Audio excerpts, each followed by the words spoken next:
Boa noite a todos, a todas e a todes que participam dessa live pela TV IFB, especialmente aos discentes da primeira turma de especialização em ensino de ciências e matemática para o ensino fundamental do Instituto Federal de Brasília, Campus Gama.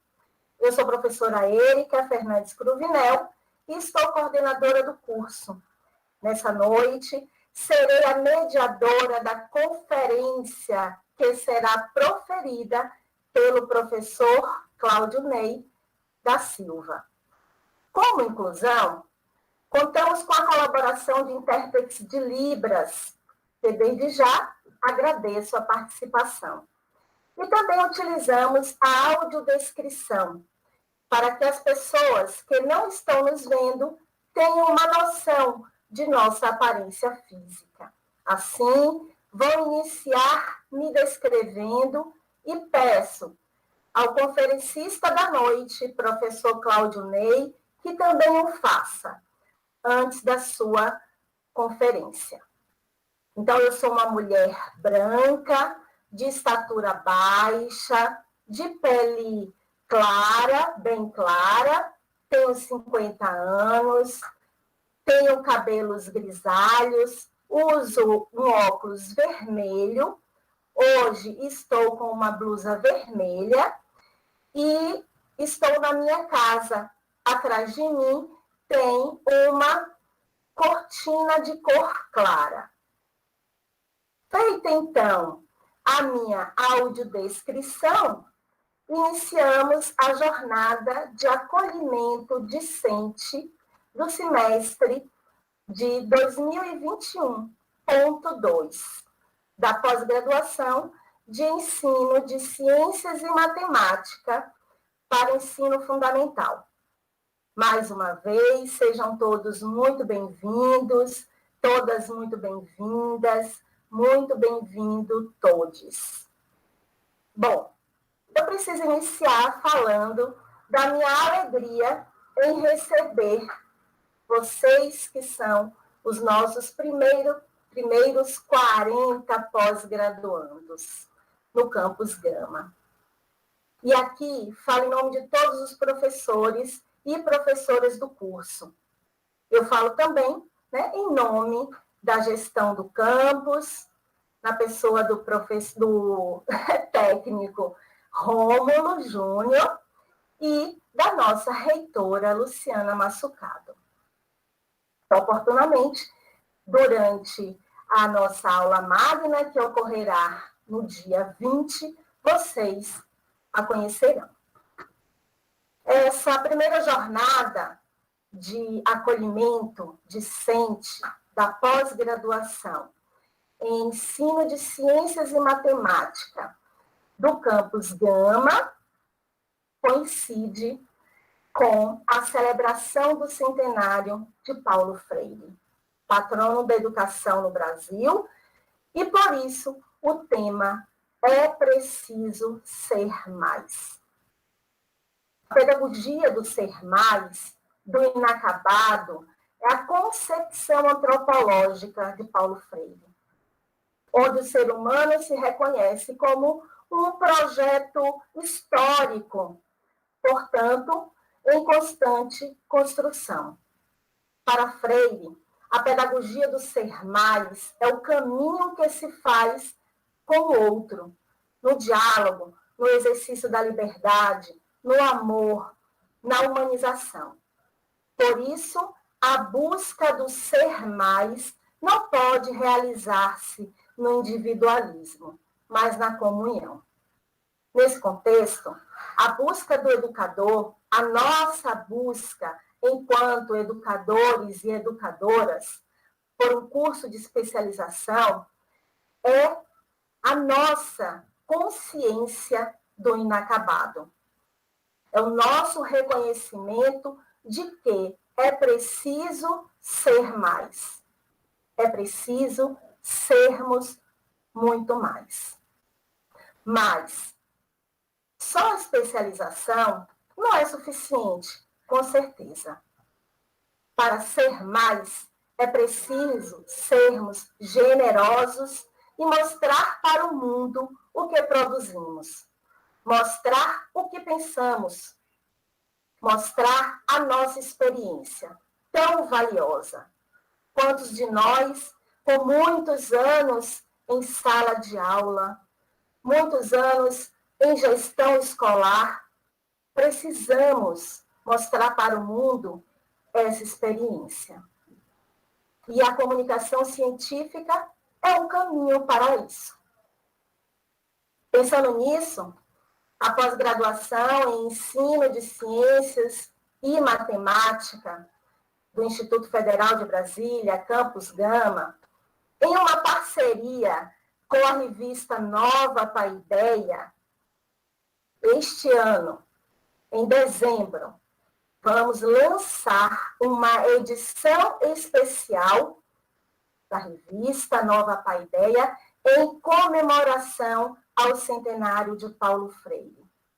E neste dia, hoje, neste dia 5 de outubro, a partir de hoje e durante esse mês de outubro, receberemos as submissões de artigos científicos, de artigos de revisão, de relatos de experiência e também de cartas pedagógicas para compor esta edição especial em celebração pela passagem do centenário de Paulo Freire.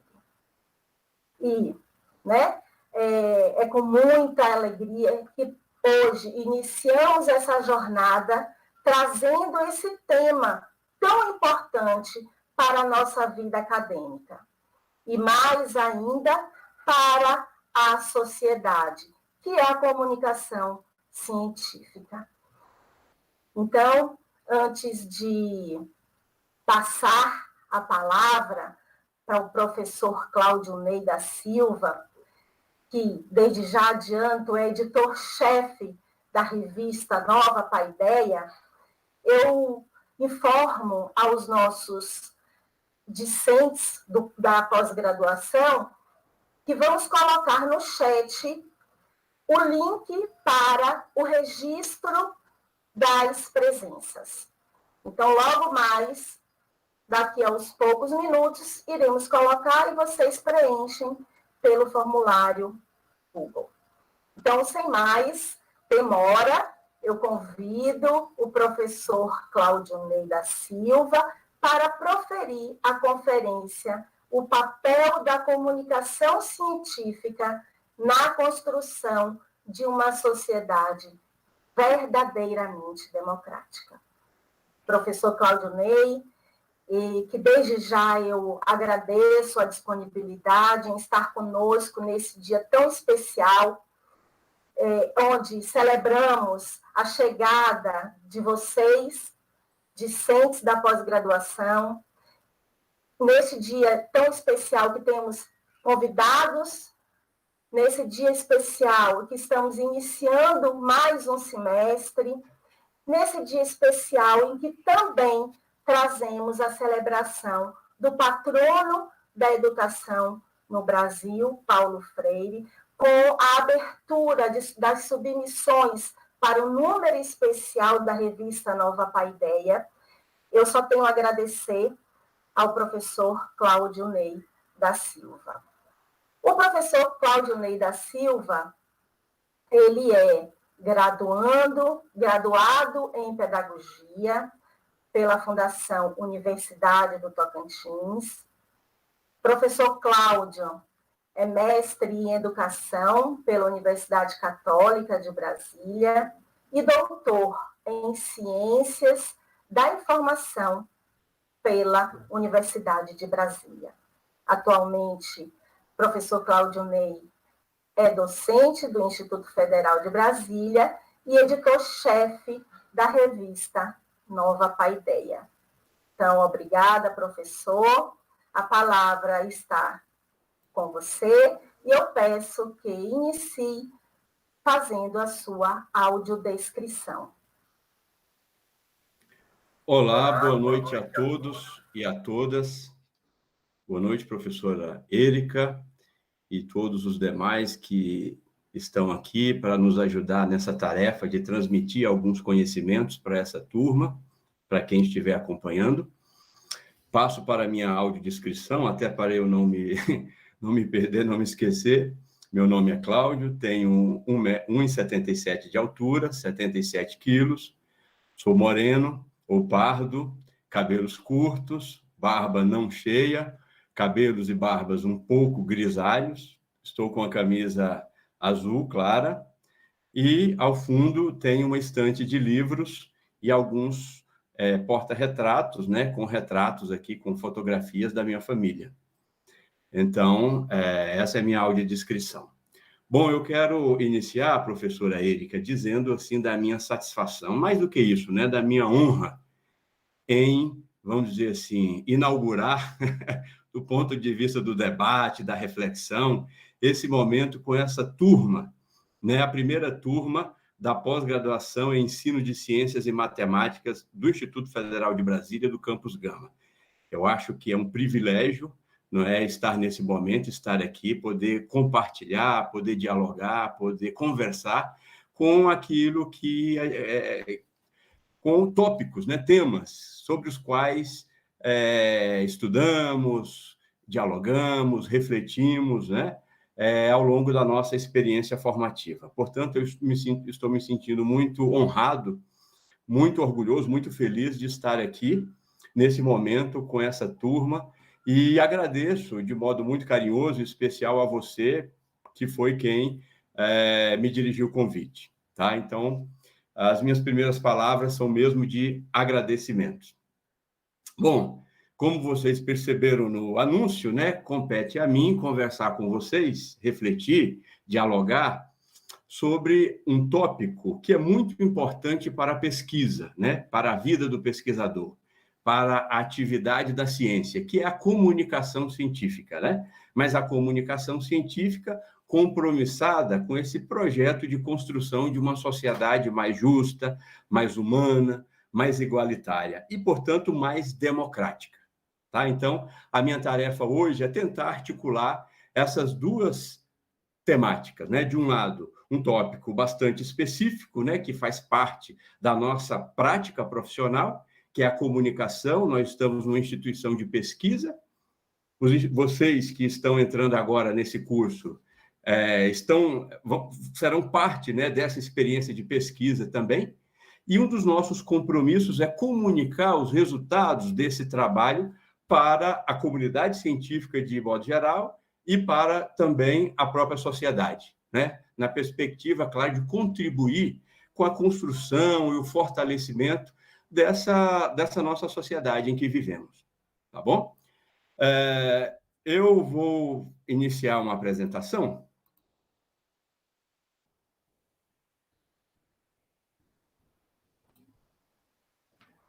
Professora Érica, se puder me dar um retorno.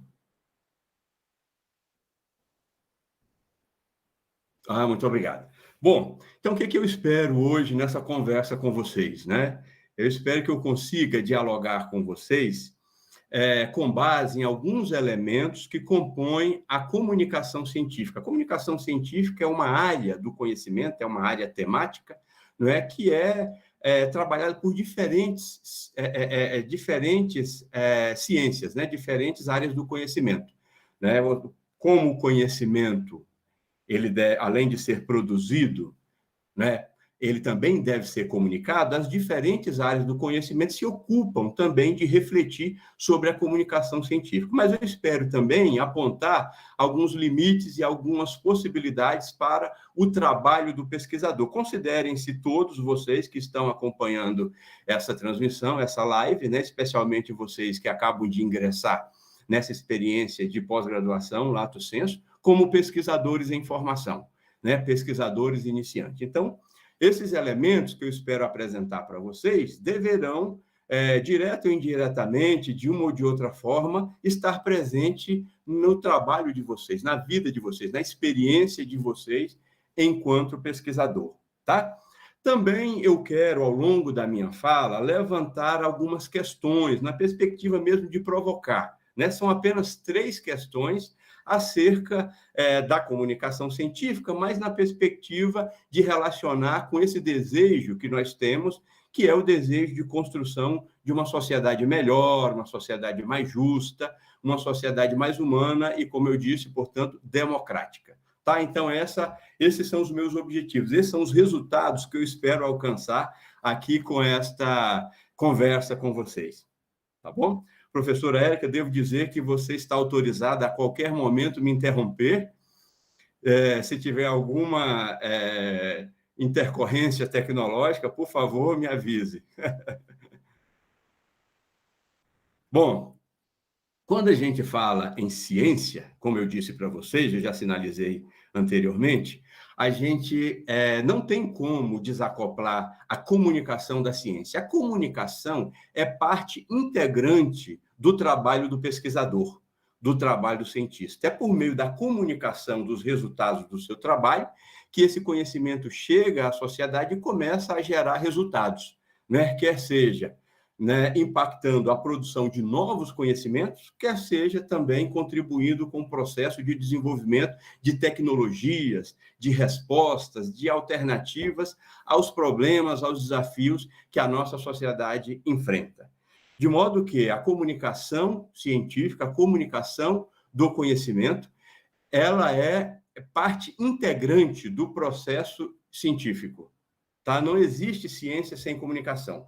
Acerca disso, eu levantei e apresento para vocês diferentes visões, né? Na verdade, a lista é muito grande. Vários autores, a literatura é farta em dizer da importância da comunicação na ciência, e, portanto, da comunicação científica. Vocês vejam aí, desde 1979, antes disso também, né? Garvey Griffith já dizia que a comunicação está presente em todas as etapas científicas, da concepção da ideia, quando o pesquisador resolve formular um problema, não é? Ali desenvolvendo, desenrolando, desenhando a sua metodologia, o seu trabalho de campo, sua busca, sua análise de dados, até a validação desses resultados, normalmente, e a gente vai ver daqui a pouco, por outros pesquisadores, e a incorporação desses resultados ao estoque universal de conhecimentos, que é a literatura científica, né? Os repositórios. Então, a comunicação, já dizia Garvey Griffith, está presente em todas as etapas, né? Le Coadic, um autor importante que reflete também sobre a informação científica, ele também diz que a comunicação é uma das funções dominantes das comunidades científicas, né? A gente está sempre comunicando. O trabalho de comunicação, de apresentar a informação científica, não é? Com todos os seus desafios, ele está presente, ele é dominante, é parte inerente. Um bom pesquisador é aquele que faz com que os resultados do seu trabalho cheguem a quem deveria chegar, né? Ao público interessado, aqueles que de fato vão fazer um bom uso daquela informação que ele produziu, né? Meadows, né, um livro intitulado, inclusive, Comunicação Científica, diz que a comunicação situa-se no próprio coração da ciência. Coração, né, aquele que bombeia o sangue, o oxigênio, que vai para todas as partes do corpo, que dá vida, que não para de trabalhar. Então, a comunicação é isso, né, esse instrumento que faz com que a ciência se oxigene, né, ela não pare. E aí eu trouxe também um trabalho bem recente, publicado em 2021, para que vocês vejam que a importância da comunicação ela é repetida, é confirmada, é reafirmada em todo o tempo. Amorim diz que a comunicação científica tem sido atividade sine qua non para o avanço da ciência. Isso é muito óbvio, né? Sem a comunicação, sem a expressão, a publicização dos resultados, como é que a gente vai avançar? Não só o avanço da ciência, eu diria, o avanço de toda a sociedade, já que a sociedade é muito mediada por essa forma, esse tipo de conhecimento que é o conhecimento científico. Tá? Vou consultar o meu relógio aqui para não me perder no tempo. Bom, Le Coadic, também, esse autor que eu mencionei para vocês, ele propõe um modelo que é considerado um modelo social para se pensar a comunicação científica, né, que se baseia no processo de construção desse conhecimento, comunicação desse conhecimento e uso, né? E vejam que isso vale tanto para a prática da pesquisa, né, para a produção do conhecimento, como também para a produção de tecnologia, né, de respostas aos problemas sociais. Né, a construção do conhecimento por uma equipe, por um setor da sociedade altamente qualificado, né, e preparado para essa tarefa, não é? A comunicação desses resultados por meio de diferentes processos, né, que pode ser livros, capítulos de livros, eventos científicos, revistas científicas e outros mais, né, o uso desse conhecimento que, por sua vez, vai de novo realimentar o processo de construção, que depois vai ser comunicado, depois vai ser utilizado, e nisso nós temos um ciclo permanente. É um modelo bastante simples, mas serve para a gente pensar na importância da comunicação científica para a prática científica, né, para uma experiência acadêmica como essa que vocês iniciam hoje, né, no curso de pós-graduação Lato Sensu. Bom, agora, partindo para a minha proposta de diálogo com vocês, eu já estabeleço aqui o que seria, digamos assim, 3 eixos, né? Eixo daquilo que eu considero importante para um debate, não seria importante, mas seria básico, né? Seria os aspectos sobre os quais eu não posso deixar de falar. Então, quando a gente vai discutir sobre comunicação científica, nós temos que, pelo menos, discutir esses 3 eixos, né? O eixo do veículo, daquilo que é utilizado para fazer com que o conhecimento chegue à comunidade, chegue à comunidade científica, né? Chegue a outras pessoas, chegue ao público interessado, não é? A natureza dessas informações, portanto, nós temos aí especificidades, né, nas características desses conhecimentos ou desse conhecimento que é produzido, e as pessoas, os seres humanos que estão envolvidos nesse processo. Então, esses são os 3 eixos importantes para a gente pensar a comunicação científica, e a minha fala vai girar em torno deles, né? O primeiro é o eixo que trata dos veículos de comunicação científica. O primeiro aspecto que eu quero ressaltar com vocês é que nós temos diferentes formas de fazer com que o conhecimento produzido no âmbito de uma instituição de pesquisa, de uma instituição acadêmica, né, de um laboratório, enfim, ele chegue até os interessados. Ele pode chegar na forma de um evento científico, não é? De uma comunicação oral num evento científico, na forma de uma conferência como essa que acontece agora. Ele pode chegar na forma escrita, né, por meio de um artigo científico, de um capítulo de livro, né, de um livro. Ele pode chegar na forma de um aplicativo, de um vídeo. Existem diferentes formas, né? Essas formas mais digitais, elas estão ainda, são novas, né? Elas estão ainda em processo de consolidação. Né? A cultura digital, ela não se instalou de modo definitivo nos processos tradicionais de comunicação científica. A gente dialoga, né, com essas ferramentas, mas essas ferramentas elas não conseguiram, digamos assim, virar a página dos veículos tradicionais de comunicação científica até agora. O que há é uma miscelânea, né? O que há é uma fluidez entre diferentes formas de comunicação científica. Por exemplo, vou dar exemplo de 2 revistas que eu conheço, que elas estão praticando o seguinte: elas estão publicando artigos científicos, né, regularmente, como tradicionalmente se faz na ciência, mas elas estão também publicando um pequeno vídeo, um vídeo de 5 a 10 minutos, sobre o artigo científico, um vídeo com o autor, sobre o artigo científico que foi publicado, que encontra-se ali depositado naquele periódico, naquele repositório. Então, vejam que essas experiências, essas tecnologias, elas vão se fundindo, não é? Ora, elas acabam alterando, ora, elas acabam ressignificando. Mas os modelos tradicionais, eles não mudaram muito, não. Muito do que foi pensado há muitos anos atrás, né? Há mais de 300 anos atrás, permanece inalterado até hoje, como a gente vai mencionar daqui a pouco, né? Então, basicamente, como eu já disse, a gente pode reduzir as formas de comunicação em 2, né? A forma escrita e a forma oral, não é? E pode também considerar que essas duas formas, elas se conversam, elas se mesclam, etc., né? Do ponto de vista da natureza dessa comunicação, ela pode ser uma comunicação formal e pode ser uma comunicação informal. Por que é importante a gente dizer isso? Porque a gente tem que considerar que a comunicação na ciência, ela não existe apenas com essa formalidade com que nós estamos conversando hoje, né? Você tem um professor, né, que, num determinado horário, está presente numa sala para um grupo de pessoas, com toda uma sistematicidade, etc. Não, a comunicação científica, a troca de informação científica se dá também de maneira informal. Existem grupos de pessoas que acabam conversando sobre seus projetos, sobre suas pesquisas, sobre seus resultados, né? Isso existe permanentemente na ciência. E essa comunicação informal, ela é igualmente importante. Não é? Tenho certeza que a professora Érica, não é, conversa com muitos dos seus pares sobre os trabalhos que ela desenvolve, sobre as pesquisas que ela realiza, sobre os resultados que ela alcança.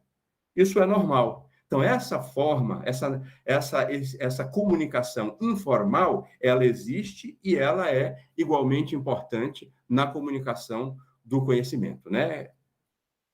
E vejam, existem características, né? Eu acho que essas características, quanto à natureza, né, desses modelos formal e informal, elas são muito interessantes, né?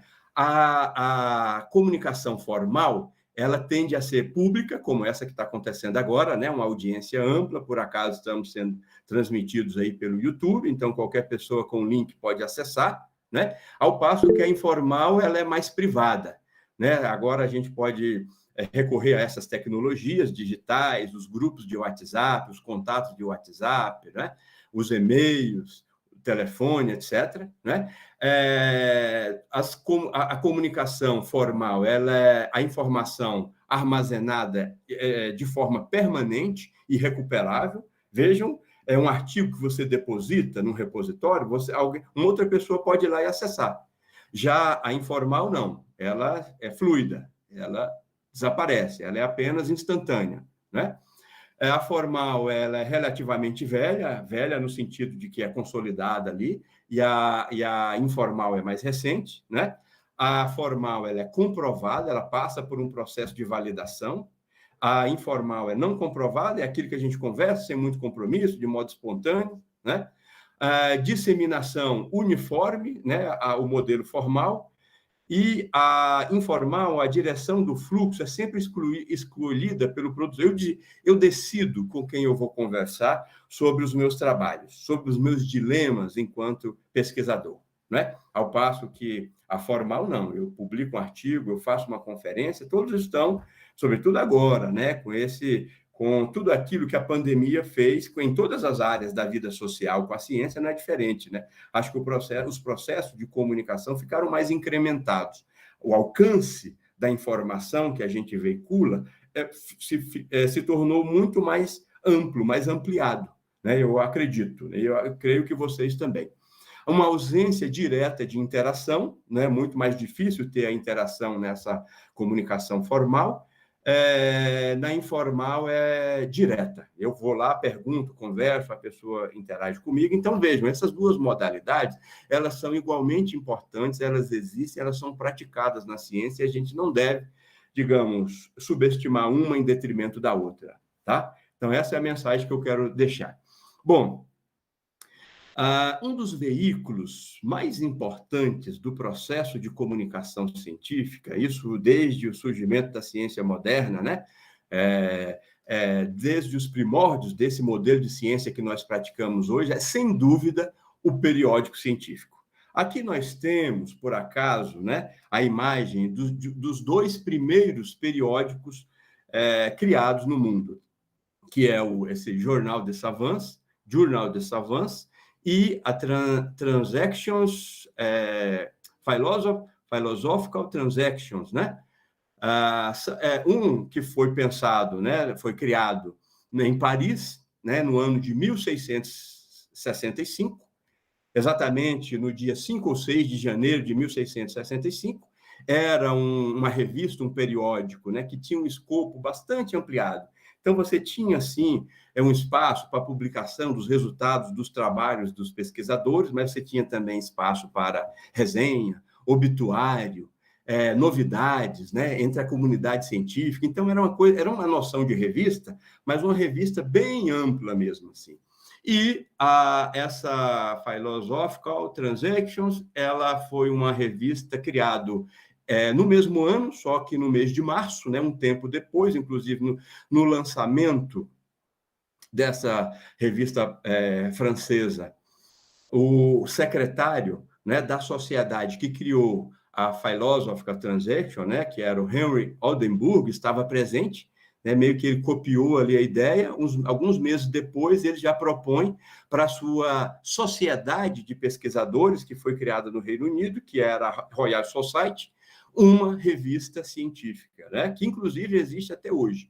Ela é criada no ano de 1665 e existe até hoje, ancorada ali pela Royal Society de Londres.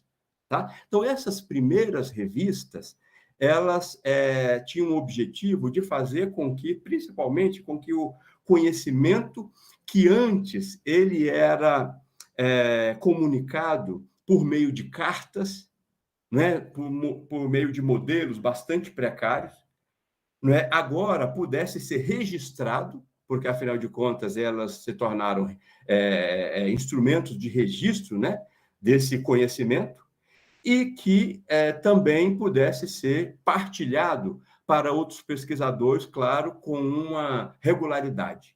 Né? Por isso é chamado de periódico. Né? Ele é publicado, as publicações, os fascículos, são por período. Né? É muito interessante porque essa experiência ela é muito marcante para a história da ciência. Ela marca, né, um salto importante no processo de comunicação do conhecimento científico, que antes era feito, como eu disse, de uma forma bastante privada e amadora, e também ela marca um processo de institucionalização da prática científica. Os cientistas eram meio assim, pessoas que trabalhavam de modo amador, de modo isolado, sem o apoio de uma instituição, né, de uma associação, sem o apoio do governo, inclusive. A Royal Society, né, que foi criada em 1662, né, vejam que logo em 1665 cria-se a revista.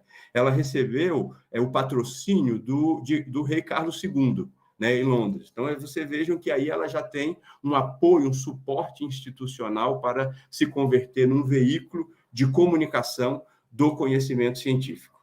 Tá? Então, as revistas, elas ocuparam e ainda continuam ocupando um espaço muito importante, né, no processo de publicação do conhecimento científico, né, dos resultados do trabalho dos pesquisadores. O processo, basicamente, permanece o mesmo. Assim, é alguém que submete esse trabalho, um manuscrito, um relatório de uma pesquisa, né, na forma de um artigo. Esse documento, ele passa por uma avaliação, aliás, antes disso, ele passa por uma triagem. Normalmente, o editor, né, avalia, né, se atende, se está de acordo com o escopo do periódico, da revista. Ele depois é submetido à avaliação, que, em geral, é feita por pareceristas ad hoc, né, revisores ad hoc, pessoas indicadas especialmente para aquele fim, né, e essas pessoas precisam entender do assunto sobre o qual o autor trata no trabalho. Né? Depois, há uma devolutiva, né, com o aceite do trabalho, com o aceite parcial do trabalho, né, o aceite com considerações ou com a recusa do trabalho. Né? Se for com aceite parcial, se for com aceite, ele vai para a publicação. Se for com aceite parcial, o autor ainda tem a chance de fazer alguns ajustes, né? Devolve para a revista confere e ele é, na sequência, publicado. Tá? Na verdade, veja, a revista científica ela tem uma importância fundamental porque ela, desde o seu surgimento, ela tem contribuído com dois aspectos que permanecem inalterados até hoje. Primeiro, é a avaliação da qualidade do conhecimento de outros pesquisadores, né? Avaliação da qualidade do conhecimento realizado por outros pesquisadores que são especialistas naquele tema sobre o qual o autor trata. Então, eu estou fazendo um trabalho sobre a função social da escola, eu não posso chamar um virologista para avaliar.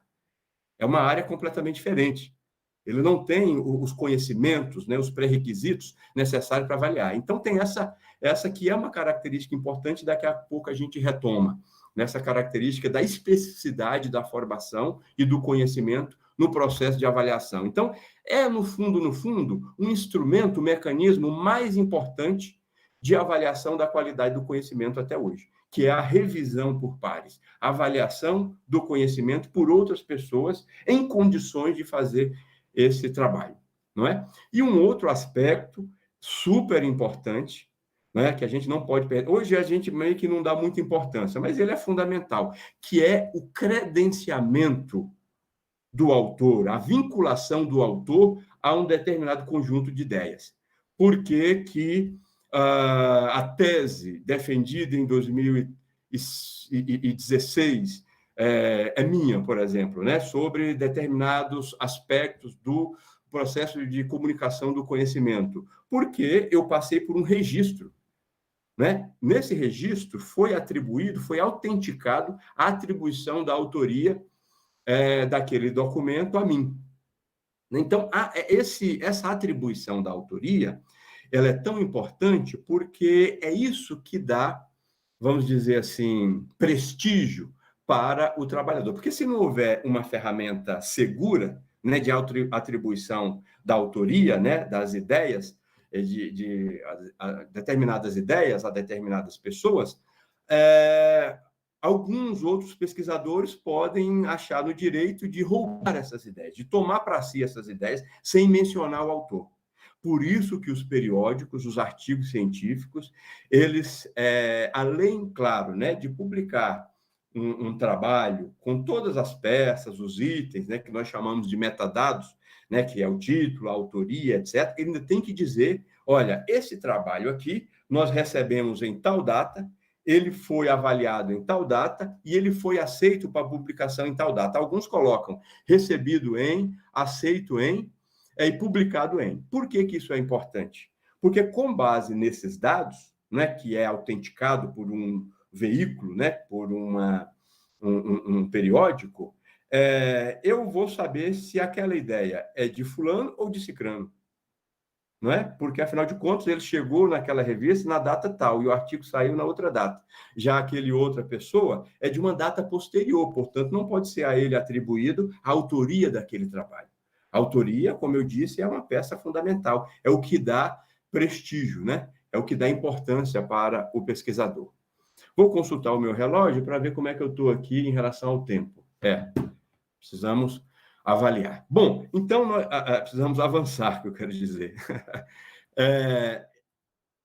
Bom, além desses dois critérios, né, que são critérios, vamos dizer assim, tradicionais, históricos, né, importantes para o avanço do conhecimento científico, né, porque nos últimos anos, especialmente a partir da segunda metade do século passado, nós tivemos uma explosão na produção de conhecimento, né? Certamente facilitado pelas tecnologias que permitem que as pessoas se conectem, etc.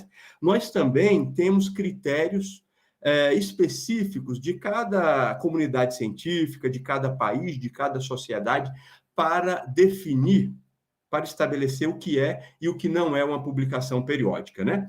Em 2015, nós fizemos um trabalho sobre os critérios estabelecidos como válidos para a qualificação de periódicos pelo governo brasileiro, né?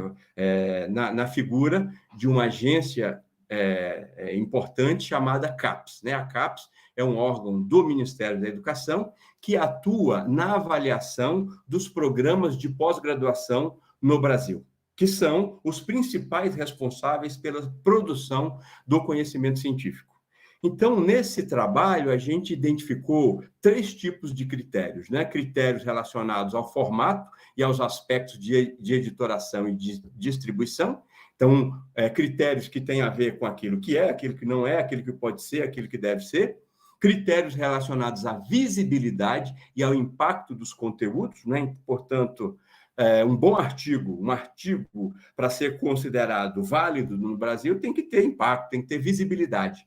Não pode ser algo que se engavete, que se esconda, né? E, por fim, um outro bloco de critérios são critérios relacionados à qualidade e à relevância segundo a percepção de cada área. Tá? E nós temos um conjunto vasto de áreas do conhecimento, e no modelo de avaliação que estava sendo praticado, hoje nós estamos vivendo a mudança desse modelo, né? Nós temos novos critérios. A CAPES publicou no dia 10 de setembro agora uma portaria 145/2021, onde ela estabelece novos critérios para a instauração do novo QUALIS periódicos, né? O QUALIS periódico é um instrumento de avaliação de onde a gente retirou esses critérios. Agora, esse processo de avaliação está passando por mudanças, tá bom? Bom, eu acho que talvez não valha a pena eu focar em esses critérios de modo específico, porque eu acho que a gente avançou um pouco no tempo, mas eu vou falar de modo geral. O primeiro bloco de critérios são aqueles, né, relacionados às características mais visíveis, né, dos periódicos, por exemplo, se tem formato, ISSN, política editorial, se está disponível na internet, se não está, se tem um corpo editorial, etc. O segundo bloco, né, que está relacionado à visibilidade, ao impacto, é se o periódico, por exemplo, tem um indicador chamado fator de impacto. Né? O fator de impacto é uma métrica que mede, né? Mensura o impacto das ideias ou daquele periódico na área do conhecimento a que ele se refere. Né? Se ele está indexado em bases estrangeiras e em bases científicas, né? Estrangeiras e nacionais, ou seja, quanto mais indexado, quanto mais listado nessas bases, maior é a visibilidade dele. E se ele tem uma penetração, uma inserção internacional, ou se ele fica circunscrito ali à sua vizinhança, né? Um outro critério, um outro bloco de critérios, aquele relacionado à qualidade e à relevância, mas isso segundo a percepção da área, ou seja, cada área do conhecimento tem uma impressão sobre o que é qualidade e o que é relevância, em relação ao periódico. Né? De modo geral, o que a gente identificou, né, nesse trabalho que nós realizamos foi isso, o reconhecimento consolidado na área, sem dizer muito o que é isso, né? Isso tudo a gente identificou a partir de que é chamado documentos de área, que são os documentos elaborados pelos comitês de assessoramento da CAPES, né, que estão, inclusive, disponíveis ali no portal da CAPES, qualquer um pode consultar. Esses documentos de área orientam, né, o procedimento de avaliação de acordo com o triênio, né, com os periódicos em um intervalo de tempo. Tá bom? Então, daí, para a gente poder avançar, eu coloco uma questão para a gente pensar. Tá? E aí eu não tenho a pretensão de responder, não é? Mas é apenas para provocar. Os veículos de comunicação científica atuam somente na transmissão e validação da produção científica, ou eles também contribuem para determinar o que é e o que não é ciência? A gente olha para os veículos de uma forma inocente. Esse aqui é um livro, isso aqui é um evento. Mas será que eles não são estratégicos, né? Será que as pessoas que estão à frente, elas também não se posicionam na vanguarda da ciência, na medida em que têm autoridade para dizer o que vai ser aceito e o que não vai ser aceito, o que vai ser publicado e quando vai ser publicado? Será que nós não temos por aí, talvez, uma tecnologia, um conhecimento já redondinho, já consolidado sobre, por exemplo, sei lá, a vacina ou um remédio para a Covid, que está aí aguardando ser avaliado pelos pares em algum periódico científico? Né? Então, acho que é uma questão para a gente pensar. Esses veículos, eles exercem uma importância estratégica, né, no processo de comunicação. E a gente não pode deixar de lado. Bom, o segundo eixo, conforme eu prometi para vocês, nesse debate sobre a comunicação científica, é o eixo das pessoas, né? Dos pesquisadores. A gente pode resumir esse eixo, né? A comunicação científica se faz com pessoas, em produtores e consumidores de informação científica. né? São os pesquisadores. Da mesma forma que eles produzem informação científica, né? Matéria-prima para a reflexão sistematizada, formalizada, eles também consomem essa informação que é historicamente acumulada pela humanidade, né? Está por aí, disponível, ou deveria estar, né? Que uma parte está protegida, né? Também tem isso, é um outro aspecto. Então, essas pessoas, elas se organizam em comunidades. O termo comunidade, inclusive, outras formas de entender a organização dessas pessoas, né? Autores, né? Sociólogos da ciência, que chamam a atenção para a noção de campo, né? Que é uma noção mais progressista, mais crítica, mas para efeito dessa nossa conversa, vamos considerar aqui as comunidades científicas, né? Essas comunidades científicas, elas podem ser uma instituição, então eu pertenço à comunidade de pesquisadores do Instituto Federal de Brasília. Pode ser uma área temática, né? Eu também pertenço à comunidade de pesquisadores da área da educação profissional, né? Da ciência da informação, que é uma área interdisciplinar, né? Também posso ser parte de uma comunidade mediada por um determinado interesse. Então, por exemplo, eu me interessei muito pelos impactos da Covid, né, da pandemia, na educação. De repente, eu me associo com outros pesquisadores, a gente monta um projeto, submete a uma agência de fomento, faz uma comunidade e trabalha. E assim sucessivamente, né? Então, as comunidades científicas, né, elas são estratégias, formas como as pessoas se organizam, né? Isso de uma maneira, às vezes, formal e, às vezes, de uma maneira informal. A maneira formal é isso que eu apresento para vocês aqui, ó, as comunidades científicas, né, as instituições, os laboratórios, né? Agora vocês são parte de uma comunidade, a comunidade científica da pós-graduação em ensino de ciências e matemática do Campus Gama. Certamente vocês, num curto espaço de tempo, ou talvez até já tenham feito, vocês criarão uns grupos, lista de e-mail, grupo de WhatsApp, e ali vão trocar informações. Então, essas comunidades, elas têm uma certa formalidade, mas ela não é feita só dessa formalidade. Existem também os colégios invisíveis, né, que é uma expressão muito antiga, né, criada por esse Robert Boyle aí, né, do século XVII, né, como vocês veem aí, e ele define os colégios invisíveis como um grupo de pesquisadores que trabalham juntos, mas não estão fisicamente próximos. Não trabalham na mesma instituição, podendo ter nacionalidades diferentes e falar línguas diversas. O que une é o objeto da pesquisa. Mas eu diria até que os colégios invisíveis são formados por outros critérios também, né? Não só o objeto da pesquisa, né? Às vezes, a gente se relaciona com outros pesquisadores, sei lá, por interesse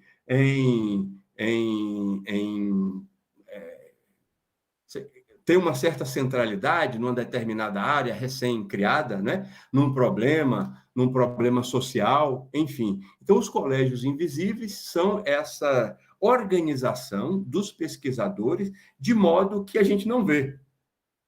Perguntar para cada pesquisador, ele vai dizer que ele dialoga com outro colega de uma outra instituição, ele troca figurinha, né?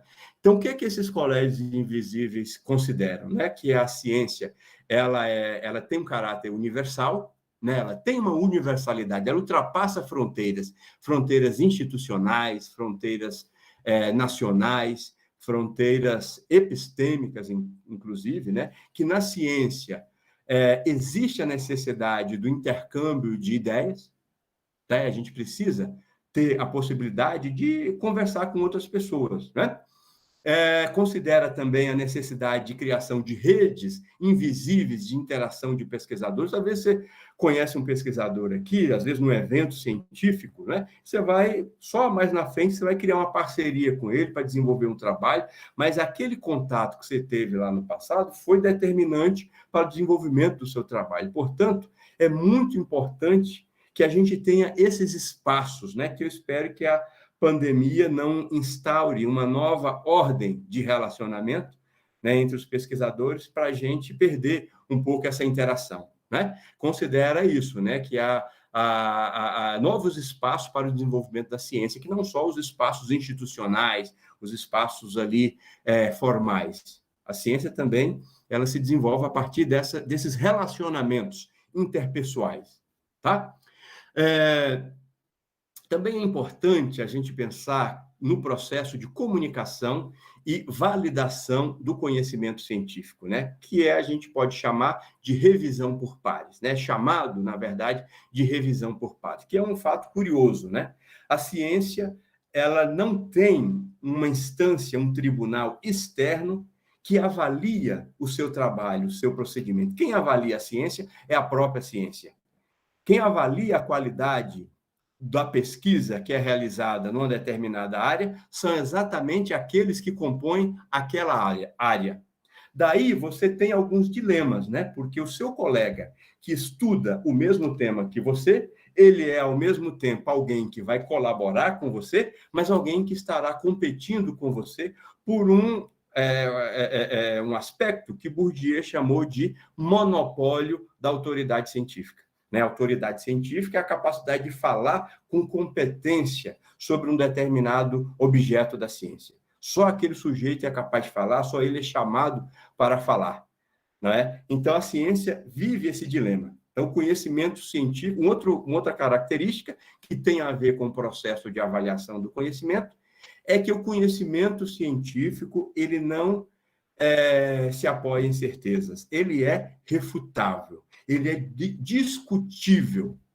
Então, você está aí entrando na pós-graduação Lato Sensu, em ensino de ciências em matemática, no Instituto Federal de Brasília, Campus Gama. Não pense você que você está encontrando um espaço aberto para você imprimir determinadas convicções inquestionáveis, inquebrantáveis, certezas. Não, a ciência trabalha exatamente com dúvida, é o contrário.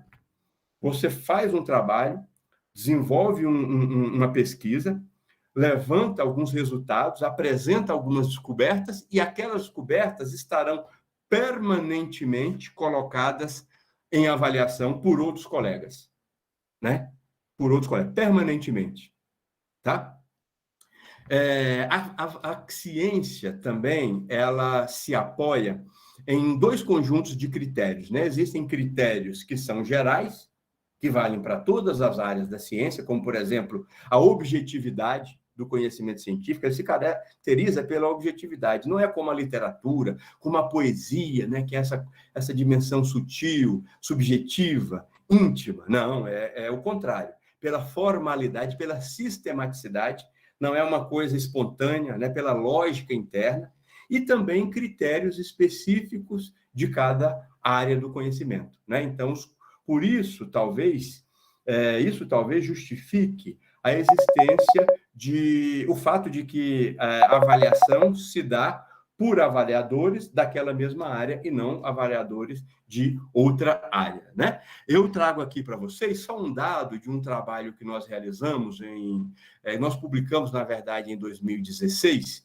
né, que buscava avaliar a dificuldade dos editores na gestão de periódicos, né? E nós fizemos uma pesquisa a partir dos melhores, os mais bem conceituados periódicos de 3 países, né? Do Brasil, Espanha e México, segundo critérios dos próprios países. Todos os países têm critérios de qualificação dos periódicos. No caso brasileiro, quem define esse critério, como eu já disse, é a CAPES, por meio do Qualis Periódico. Então, nós conversamos, nós interrogamos 40 editores brasileiros, 46 espanhóis e 43 mexicanos, daqueles que eram, como eu já disse, os melhores periódicos. Aqui, o que a gente tentou, levantar é o nível de dificuldade em relação à gestão desses periódicos, né?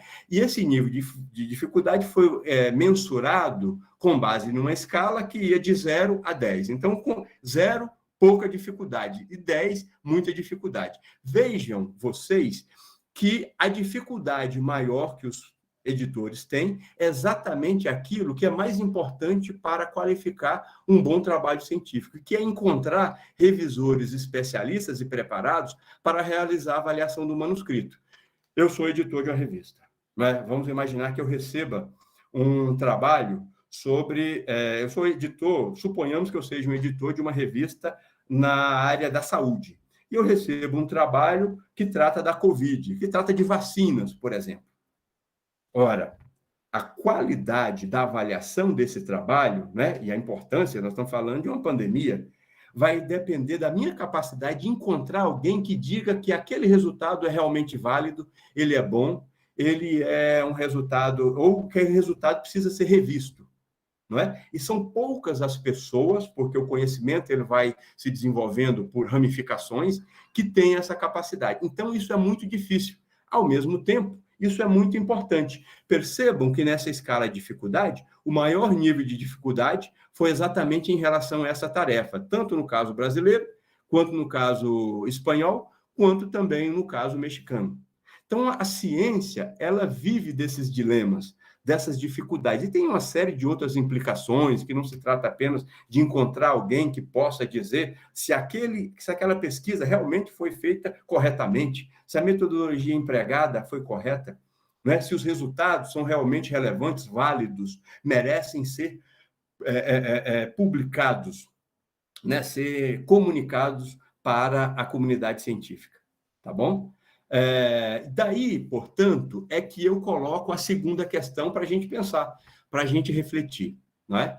Que tem a ver com o seguinte: as relações científicas, isto é, as relações entre pesquisadores, né, na condição de autor, de leitor, de revisor, de editor, até mesmo de professor, elas são relações baseadas em critérios científicos ou também podem ser vistas como relações de poder, não é? Existe uma estrutura hierarquizada na ciência, onde tem aqueles mais prestigiados, aqueles que definem o que é certo, o que é errado em ciência, o que pode, o que não pode, ou a ciência é uma instância democrática, onde qualquer cientista pode chegar e fazer sua descoberta, colocar, e quem sabe com isso, galgar prestígio em condições de igualdade com outros pesquisadores já consolidados. Então, essa é uma questão para a gente pensar, eu acho que vocês não terão dificuldades em levantar.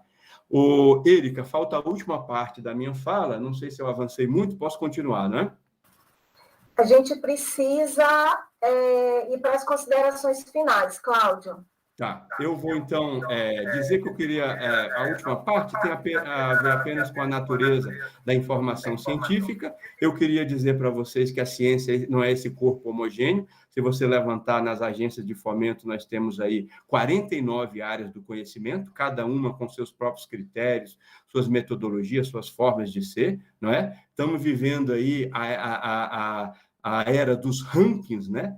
Isso aqui eu fiz um print aqui de uns rankings, você faz um currículo, né, numa plataforma para registrar ali, e daqui a pouco aquilo vira um ranking. Sua produção é ranqueada e é comparada com outros pesquisadores. Esse é um dilema. E aí, para terminar, eu diria para vocês que uma terceira questão, que é no esforço social e cultural de se homogeneizar os padrões de avaliação do conhecimento científico, quais áreas ficam prejudicadas, né? A gente faz um esforço enorme para olhar a ciência como uma única coisa, quando, na verdade, ela são muitas áreas. E, nisso, algumas ficam numa posição mais privilegiada e outras nem tanto. Eu acho que isso é um ponto importante para a gente pensar, tá? Para terminar, eu quero apenas considerar, veja que eu fui rápido, né, Érica? Você me pede para ser rápido, eu já pulo para as considerações finais. Eu quero considerar apenas 3 aspectos, tá, gente?